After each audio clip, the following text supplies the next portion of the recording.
1970, we sure we did before fruit. Knowledge for selfish, for sure we did do the work. Auditorium to basement of all faculty of law.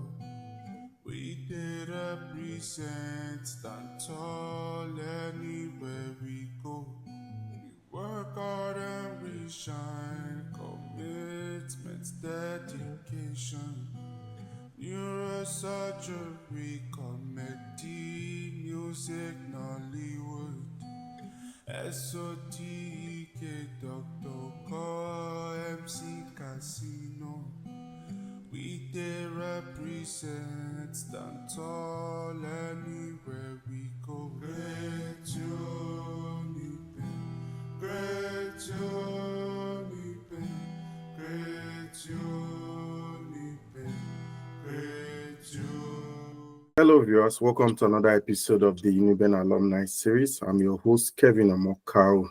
As you know, this is a show where we talk about UNIBEN and we discuss with alumni of the institution, men and women that are shaping the different sectors of our nation. And we know since the establishment of the university in 1970, the institution has been a breeding ground for creatives who have gone out to reposition Nigeria and African entertainment space. RMD, Basketmouth, Omoni Oboli, Johnny Drew are among the dozens of former UNIBEN students who have excelled in the creative sector. While some discovered their talent at UNIBEN, others redefined their craft in the institution. All could agree that UNIBEN had a significant influence on their craft. Today on the show is a worthy member of these exceptional talents that have passed through the institution. He's a man that has delivered his craft with finesse and steeze. He's Dr. Efosa Iyamu. Many of you know him as Efex the Entertainer. Thank you very much, sir, for joining us today. Thank you for having me, brother. Nice one. And he's not a medical doctor. He holds a honorary doctorate degree from Massey University in Atlanta, Georgia, in the United States of America. Sir, let's start from your bachelor's degree at the University of Benin. Bachelor of Arts, ISD, International Relations. Yes. Yeah. Why ISD? I know before this time, it was more fashionable to do the professional courses, as they call it, the law, the accounting. So for you, why ISD? Why? Well, ISD for me, I had looked because of my background coming and my plenty talks and all of those. I just said to myself, I love to learn. I love to read. I love to find out a lot of stuff, and I still do till today. So ISD is actually history and international studies and diplomacy. So when I looked at it, I was like, okay, this kind of fit. This kind of, my dad wanted me to be a lawyer. So ISD in a way also, because even whilst we were there, we had 2, 3, 4 board courses, and law was part of it. So it just had that synergy. I just looked like, oh, this was lovely. Getting to see their syllabus and all of those, and from there, boom.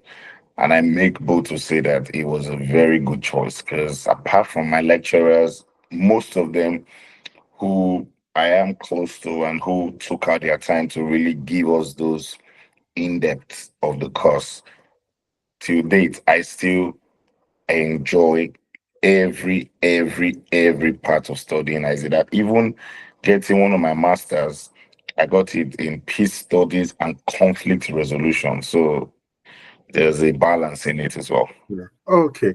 You mentioned that you like to talk, and ISD was like a good platform to promote that. What value can you say the University of Benin, the course also added to your craft as an entertainer, as a compare? Well, UNIBEN is UNIBEST as far as I'm concerned. I always say to people, when you get into UNIBEN, people then used to come from other institutions just to see what we are made of in UNIBEN. UNIBEN, UNIBEN made me in my craft, I dare to say, because whilst I was doing my thing, it got to a point where I see posters in school. I take the phone number from the poster. I call them. Oh, you have a show coming up? Yes. Can I have a platform? I used to call people. So when I started like that, before you know, people started calling me. And then when multinationals were now coming to UNIBEN to do stuff, to do promotional shows and all of those. Yeah. Usually we want people, students who are also in the environment. So I was always one of them, emceeing and doing all of those things. So UNIBEN gave me my platform. I won't say a platform, my platform. UNIBEN made me. UNIBEN gave me that lift to say, oh, and glory to God, I was good at what I was. I still am good at what I do. Yeah. And it was just um, a perfect balance from the auditorium to the sports The complex food, park. to the park to hall one, hall two, Yeah. to the fields. I mean, talking about it now to a Kosodi gate, sometimes we'll be doing when we are doing shows, we have to do publicity around the Yeah. school. The school. Yeah. Myself and my friend DJ FX will be the DJ in Yeah. his truck. Me, I Yeah. will stand behind it screaming my lungs out, from BDPA to Sasogie to Yeah. Wasota to all of the halls to medical students everywhere. We're just Yeah. hovering around all of those places. And yeah, UNIBEN really, really, really blessed me with the growth, and I thank God. Okay. You said UNIBEN made you. What can you say is your biggest achievement? What's the biggest achievement your connection with the institution has brought you? If you look back and said, because I was a UNIBEN student or an alumni of the institution, it gave me this particular platform, it gave me this particular program or event that is quite Okay, there's significant to your journey. there's quite a lot, to be honest, because UNIBEN gave me a certificate that I worked for. In fact, while we were in school, I would have events. There was one time I had an event in Lagos. The next day was an examination. So I carried my book. Before the event, I read, and that course was a 4 unit course. I will never forget it. I read, coming back inside the plane. I opened my book. I was reading. We landed. My taxi driver picked me from the airport. From the airport, I ran It's, straight into B1. I will never forget, called a B1 class to go yeah, and write my exam. And I wrote it. I think that course I got a B. Now, there were plenty times that I was like, I had already started making money. Should I just continue this yeah, education? People will say, oh, education is a scam. Oh, mm, certificate and all, you can always do this. But no, I told myself, so my course was a 5 year course with the strikes, the yeah, this and that. It got into 6 to 7 years. It was just mad. I was still pushing. I'll go for events, I'll run back. They do events in school, but I tried my best not to miss classes. I didn't miss. So even when my lecturers then, because as I was in school, I was already doing MC job outside of school, of course. yes, So when my lecturers would see me, are you not my student? Yes, I have a lecturer who saw me one time in England. So I was flying, we're both flying one of these airlines coming back to Nigeria, and I saw him. So I greeted him. He was looking at me, my face. I said, I'm your student. Because my class was very large. yeah, I'm your student. He was like, oh, really? What's my name? I told him, okay. Uh, what did I get? So what did I get in his us. first semester course? I said I got a B. Yeah, I think I got a B. He was like, why did I get a B? Why did I get an A? I said, you didn't give me an A. We just said. So I had that connection with my lecturers, and I make bold to say that my lecturers were just super amazing, from Professor Efidon to Professor Iragbe to Dr. Felix Osarime to Dr. Oku, Leo Toide, Mm, Professor Benson Osadolo, Professor Sagi, uh, Professor Mokwen. There were just a lot of them. They were just amazing. Now, when they teach you and they do some things, you think they hate you, but growing up now and getting into the world, you just know that you really were being, garnered. You were being put together to be a better person. UNIBEN, I don't know if I would have been like this if I had gone to another school first. Yeah. UNIBEN gave me great. There were different times that we are sitting somewhere, we are on a table or we're in a gathering, and they, oh, which school did you go to do that? So I went to University of Benin, UNIBEN. Are you serious? Went to UNIBEN? Yes. What did you study? RSD. So when people ask me, what did you study? I'll say, which part now? Yeah. Because once I start calling all of my qualifications, they'll be like, you're an MC. I'm like, probably so. There was a lecturer who saw me one time. And when the man saw me in an event, a UNIBEN lecturer was there, Professor Sadala. He was the chairman of the event, and his friends were with him. When I went to meet him and greeted him, so he now introduced me to his friends that, oh, see who I am. That I went to UNIBEN. The man then I said, oh, I'm a graduate. I said, yes, I'm a graduate and I'm doing MC work. When the man said it, I just looked at him, I laughed. I now leaned closer to him. I said, sir, the gravity is even telling you about is UNIBEN. It's basic. After UNIBEN, I have 2 masters. I went to Harvard. Yeah.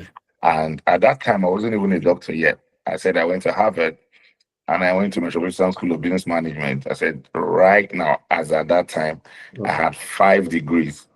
The man was like, what? I'm like, yeah. And I make bold to say that I don't think there's a professional job, so to say, like the cliche of, oh, you're a lawyer, yeah, I did. I said, I don't think there's anyone that pays more than my job every month. The man looked at me and said, yes, I get paid to talk. I get paid to do what I love to do. The guy was laughing. So the point is, UNIBEN built me. I can't stop talking about it. I can't help it. From that gate, from main gate to the end of Ekosodi, to Edo Street, to all of the streets. I'm super proud of it. Super duper proud of it. Yeah, I want to talk about your certifications. You said during your undergraduate days, you contemplated just leaving the university because you're already making money. But you went ahead to get your Bachelor of Arts, you went ahead to get masters, 2 masters, you went to Harvard. It was not just about the basics again, you went further. What gave you that push? What gave you, because now that is not, if I may say, that's not actually what gives you your money or My your daily bread. yeah, if I say it in that way. But you still went further. You still want to push. You want to get more exposure when it comes to academic and all that. What is that push about? Well, the day you stop learning, that's the day you stop knowing. So for me, even till now, when I get any opportunity, I still want to learn. I still want to get it. I have a book to my name. I love to read. I love to learn because the world is a global village. Every day the world transmogrifies. New things keep happening. So even when I finished from UNIBEN, I got opportunities and I'm like, oh, I'm going to take it. I look at my timing and um how convenient it is for me at that point. I just, okay, let's do this.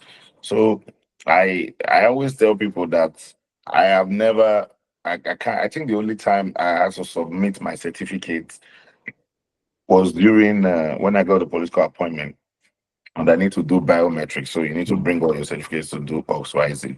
Sometimes when people are privy to my CV, they're like, this, that. I'm like, well, I love to learn. I want to learn. I've had opportunities. I got an invitation. I think, let me say it here first. I got an invitation to speak at Georgetown University, an Ivy League university. So it's not just about going to school. It's also the school going to you. You can't just say, oh, I own this or I have this certificate, and then you can't really, um, you can't represent it.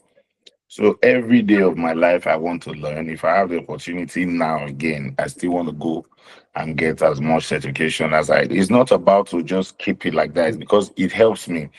I try to broaden my horizon. I try to stand out. I don't follow trends. I set one. I stand out. So you have to know that when people say, "Oh, yeah, he's just an MC," no, you know that there's a difference why he is like this. So when you now hear, if you hear me talk, if you see me act, if you see me behave, you won't be surprised when you hear what I have. And then my background has been able to shape in me. My background has been able to put me, God willing, in the right course, and I just keep following it. And I mean, so Oh, far so good. I don't even know where. Okay, I said I have to now really think. I don't know where some of the certificates yes. are. Uh, okay. Still on UNIBEN. What would you say is the most outstanding thing about UNIBEN for you? What was it? The The whole environment. community, the environment, everything about UNIBEN is amazingly outstanding. You can you can't go to UNIBEN and remain the same at all. Is it the car parks? Is it the Kosodi gate? Is it the theater hall? So no matter how people would think about the school, you must learn. You must learn. You will learn the book, you will learn the people, you will learn your environment, and it helps shaping you because when you now leave Uniben and get into the larger space of life, things that would have happened to you in Uniben will help you shaping things that you can do. They're not the guy, man. So Okay. you can't go to Uniben and you go out and you are not doing how. Mm. It's impossible. Uniben shaped me in a different way of like, the first day I walked into the Boston, Massachusetts campus of Harvard, when I walked in and I did my registration. So I mean, I remember Uniben immediately, like, guy, you know, got in, did my thing. Every moment of my stay in that institution in Harvard, I remember Uniben. I was like, wow, see difference. But Uniben get the way. Uniben just get the way he did and Right, unique. how he Yeah. just did the. That's the truth. So I have too many of them experiences that really helped me while I was in Uniben. Okay. Let's talk about your craft. Let's talk about your profession. How have you been able to sustain your craft over the years? You perform, you anchor in big gigs, you have your show that you do periodically, your events in Benin and in Abuja. How have you been able to sustain this for the years, for the past years? Well, first thing first, I'm Christian, so I appreciate God in all I do. The Lord has been mightily involved in my life. In fact, God is my life. So I always, thank God for everything that I've achieved for the last 25 years. I've been on stage professionally for 25 years. And Yeah. so far, it's consistency for me. I don't, if I have to do what somebody else has done or is doing, I have to put something, I have to do it in a way that it is, okay, it's different. I have to do me. I always try to do me. I always try to just put myself in a different sphere. I don't, like I said, I don't follow trends. I set one. It's really not been easy, but when you know what you're doing, when you know the stuff you're made of, you know. When I anchor events, I've done events where people will name me, you were supposed to do my event, but you were not free or something. I seen you do this event, I feel bad. I said, let's do your event again. So I've grown. That's the word. I've grown. I'm still growing, but I've passed some level of mediocrity.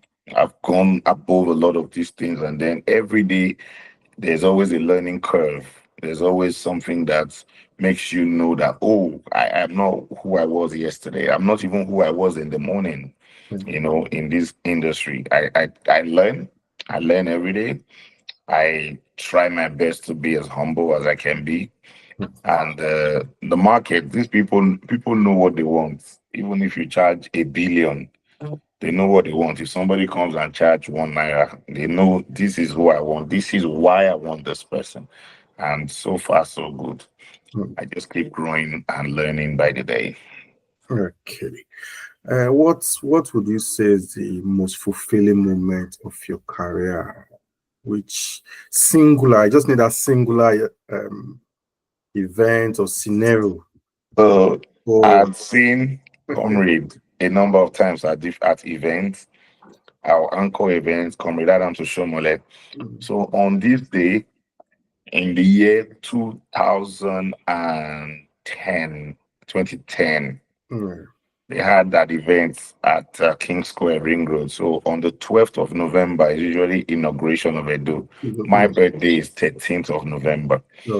So at this event, I done 2 events prior to that one in the night. I did one in the morning, did one in the afternoon. That's the 12th of November. Then this inauguration anniversary was in the night. I was paid 200,000 just to come and perform and go.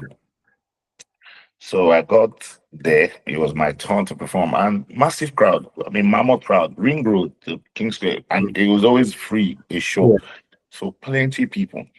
So when they called me, I came out, and I mean, I was already popular, so people were hailing. So I just talked, hailed them, hailed the crowd, talked, did my thing. So when I finished my performance, I had the beautiful ovation. So I stepped away to go backstage. Then the man who was in charge of the stage manager, now said, he's seen that I got the crowd. That can I just stay and anchor the show till the end? So I now said, I will, but you have to pay me more money. And I said, how much? I said, you have to pay me another 200,000. I remember him bringing a notebook and I wrote FX plus 200,000. I said, done. I'll pick it the next day. And I called somebody. I said, come, you are my witness. So, So I got back on stage. People saw me. So I now told them I was going to anchor, blah, blah. So we started.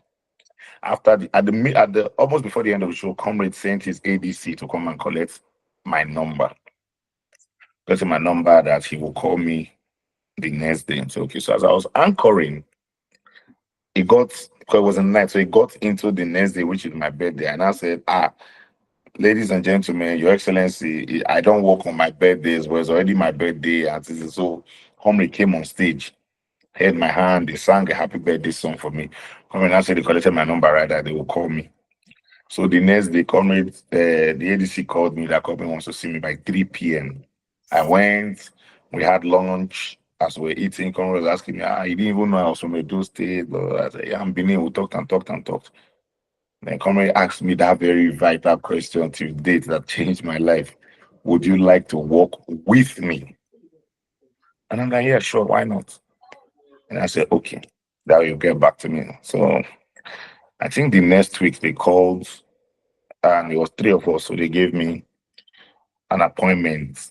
My first appointment was senior special assistant to the governor on governor's office protocol, governor's office and protocol. So that changed my life entirely because everywhere Comrade was going as governor, I had to be there. Anywhere in the world, I had to be there. The courtesies, anchored the event. I became, so to say, the official MC of Edo State.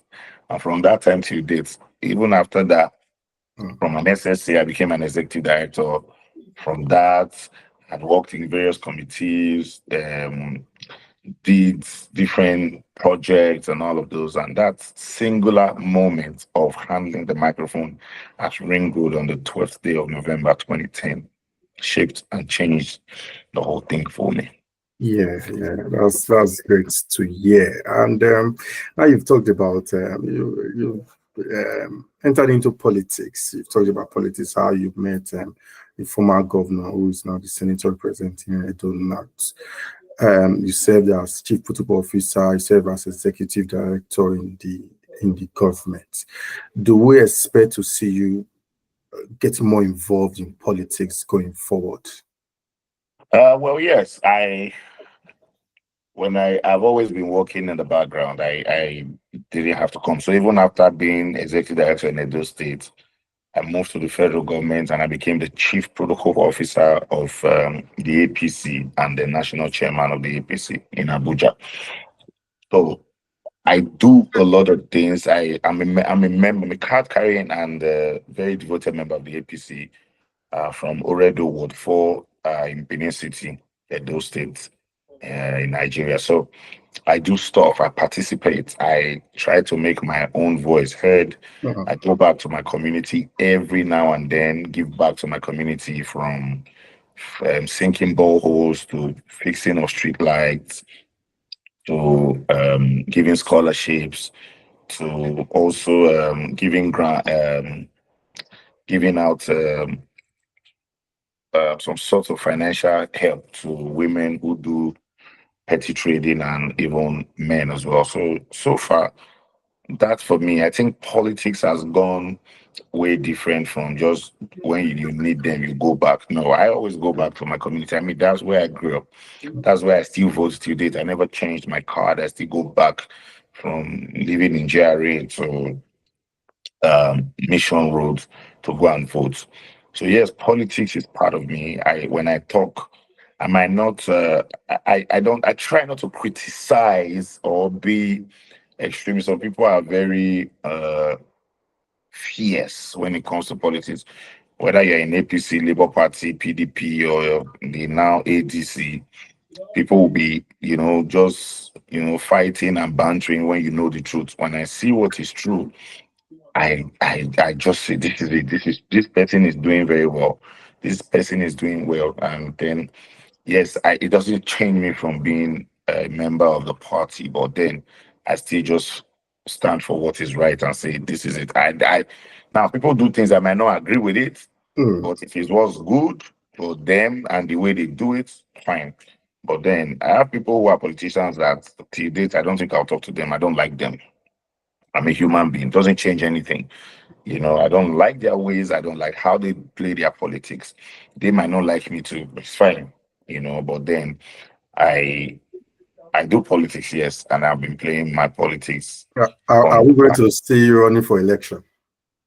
If the Lord says so, yes, why not? Okay. Because I think it's enough of us shouting from the background. Yeah. Better you get involved, lend your own voice and do the things that you're shouting from the background. You can't a player who is in the field can make more input than the one even in bench or standing on the crowd or with the crowd. So if you want to participate and make goals happen in the game, you have to be in the field. So Yeah. hopefully, Yes. Lastly, you mentioned about philanthropic gestures. You too, is that part of the Efosa Iyamu initiative? Is that, or yes. can you tell us more about the initiative? So it's funny how that came. I mean, I love to do stuff. And many times, just like the Bible says, when you do something with your right hand, your left hand shouldn't know. But sometimes when I post these things, I want other people to be encouraged to know that you don't need a million to do stuff. You can have 1 naira and do stuff. So I was traveling to Calabar one time at the airport. They delayed my flight, so I was waiting in Abuja. And then I saw a little boy, like 5 years, who was screaming, talking to the mom and crying that he wanted jollof rice. Mhm. And the mom now said, "You don't want jollof rice." Boy was like, he's hungry, wanted jollof rice. No, you don't want jollof rice. So it was two things. I looked, I said, maybe the woman didn't have money to buy jollof rice. Or the woman was just, trying to curtail his excesses there and then. I just said, there are people who cannot afford food, or people cannot afford a good meal. I called my manager, Mofim. I said, we need to start feeding people at least one meal a day. The manager was like, okay, how do we go about that? I called Auntie Joy, 70s Grill. I said to her that this is what I have in mind. How much will you charge me to make a pack of food? She asked for that. I told her, I said, this is what I want to do. So she said to me, every month, because I was now doing it every month, once in a month, before we increase it to twice. Every month you want to feed them, just bring any amount you have. I'll make as much as possible. So it was no profit making thing for her. May God bless her. So she did it. The first time we had 500 plates of jollof rice Mm. and meat. That when we go to Ring Road to spread the food, I will even be eating it. So people are seeing that we're eating it. We buy bags of pure water. Then we go to Mission Road, we go to Ring Road, we go to different places just to split it. The next time we had 1,000 plates. So it was just growing by the day. So from there, we now started going to schools to make uniforms for children who didn't have good uniforms, um, buying them school shoes, school bags, books, and paying school fees and levies for them, the people who couldn't afford it. From there, we now started going to hospitals, paying hospital bills for people who could not afford it, paying for surgeries as much as possible. So when I started it, I told my friends I wanted to be from my account. I'll just take out money to do it. But of course, good friends who had same mind and idea but didn't have the platform now started coming, oh, we'll give you this, we'll give you this. But I wasn't waiting for anybody. So it's when I post, people now say, oh, really, really don't reach. Okay. So they will send accounts, and send stuff. People too will say, okay, when you they go, I go like follow you go. I don't get money to support, but I get myself to take help you. So it was just always lovely. Then uh we've also been able to pay house rent for people. We still do till date, paying the hospital bills, like I said, and paying school fees. As I now, I have like 73 people who pay school fees from secondary to university. You know, Okay. 80% of these people I don't know. It's just social media. Some people just say, oh, I beg, I guess also person way no pay school fees, let's go fine. Then every time as I wake up, as the Lord places it in my heart, there's been time when I just say to people, when you go out today and you see petty traders, those women who sell with tray and wheelbarrow, just dash them money for nothing. Just buy that banana, not because you want it, but because you want that woman to leave that sun under that sun. Buy that roasted corn. You just get the buy. Now, when we go to a supermarket and they put a bottle of water for 10,000, we don't price it. We just buy it. Yeah. But when we see these women selling pear and corn, Donuts. Yeah. Madam, give me corn. Say 200. Say give me 500. You will now say, oh yeah, I can't take. But my own type of idea, Madam, give me corn. How much? She says 500. I'll give you 5K. Yeah. Because let her know that the angel she thinks about every day has come to our place that Yeah. day.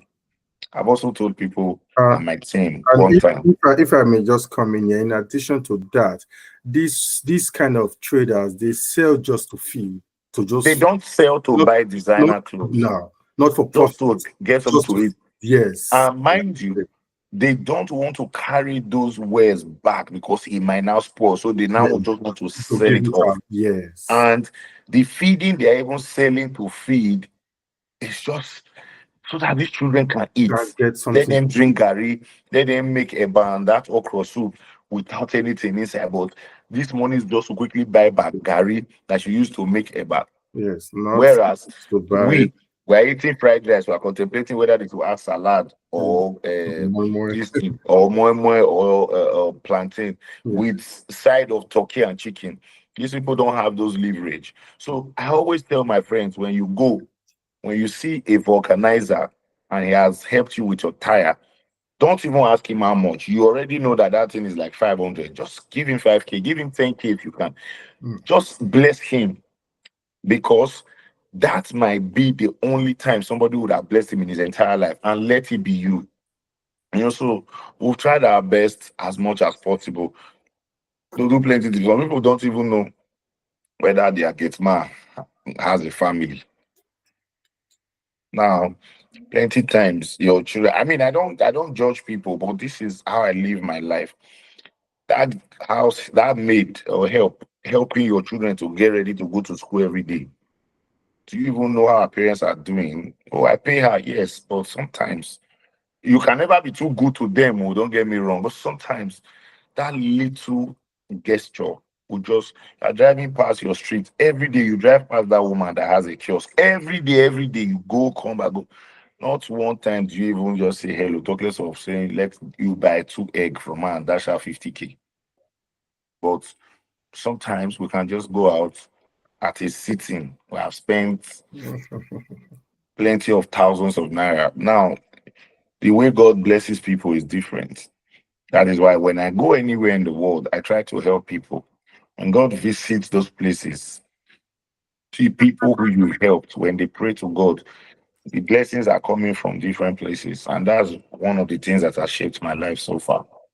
Thank you very much. This is a beautiful place to anchor. It has been wonderful speaking with you, Dr. Efosa Iyamu. Thank you, sir. Thanks for having me, Thank Mr. you. Kevin.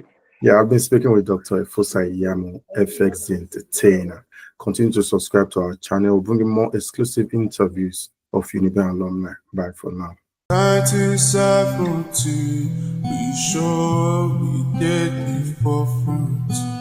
Knowledge for selfish, for sure we did the work. Auditorium to basement of all faculty of law.